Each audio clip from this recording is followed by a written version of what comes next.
The world is full of stories. Tales whispered around campfires, legends passed down through generations. Some stories fade, others linger, clawing at the edges of our consciousness. These are the stories of vampires, creatures of the night, born from death, sustained by blood. They haunt our nightmares. But what if they walked among us? What if the line between myth and reality is thinner than we think? These are not just stories, these are warnings. The belief in vampires is deeply rooted in our collective fear of the unknown.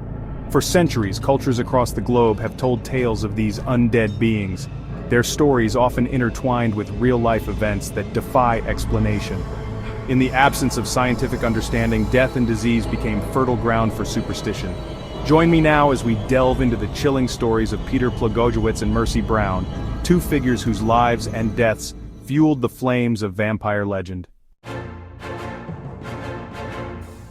Our journey begins in 18th century Serbia, a land shrouded in ancient forests and steeped in folklore. Here, in the small village of Kisilova, lived a man named Peter Plagojewicz. A simple farmer, Peter lived a quiet life, until death paid him a visit. But death, it seemed, was not the end. Weeks after Peter's passing, a string of sudden deaths plagued Kisilova. 9 villagers, one after another, perished within days. Each death was swift, brutal, and eerily similar. The villagers were gripped by terror. Whispers of a vampire spread like wildfire. Then the villagers recalled something unsettling. On his deathbed, Peter had claimed to be tormented by a malevolent entity. He spoke of strange cravings, an insatiable thirst. Driven by fear and desperation, the villagers exhumed Peter's grave. What they found chilled them to the bone. Peter's body lay undisturbed, his hair and nails seemingly still growing. Most disturbingly, a reddish fluid, resembling blood, oozed from his mouth.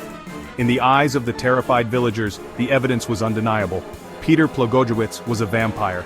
To stop the evil, they took drastic measures. Peter's heart was staked, his body burned. The village fell silent. The reign of the vampire was over. Or was it?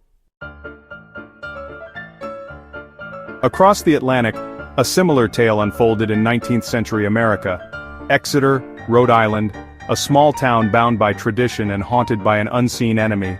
The Brown family was ravaged by consumption, a mysterious illness that wasted the body and stole life's breath. One by one they succumbed to the disease, first the mother, then 2 daughters. The remaining family members lived in a state of perpetual fear. Their nightmare, however, was far from over. In 1892, Mercy Brown, a young woman barely out of her teens, joined her family in death's cold embrace. Her passing, while tragic, was not unexpected. Consumption had claimed another victim. But as the weeks passed, and another family member fell ill, whispers of a more sinister force began to circulate. Desperate for answers, the townsfolk turned to the supernatural. Their gaze fell upon Mercy. Exhuming her grave, they were met with a chilling sight. Mercy's body, though buried for months, showed minimal signs of decomposition. Her heart, they claimed, was still filled with liquid blood. To the terrified townsfolk, the evidence was clear. Mercy was a vampire, preying on her own family from beyond the grave. Fueled by fear and driven by desperation, they burned Mercy's organs, hoping to lift the curse. The remaining family members took a gruesome tonic, ashes mixed with water, a final act of desperation in the face of the unknown.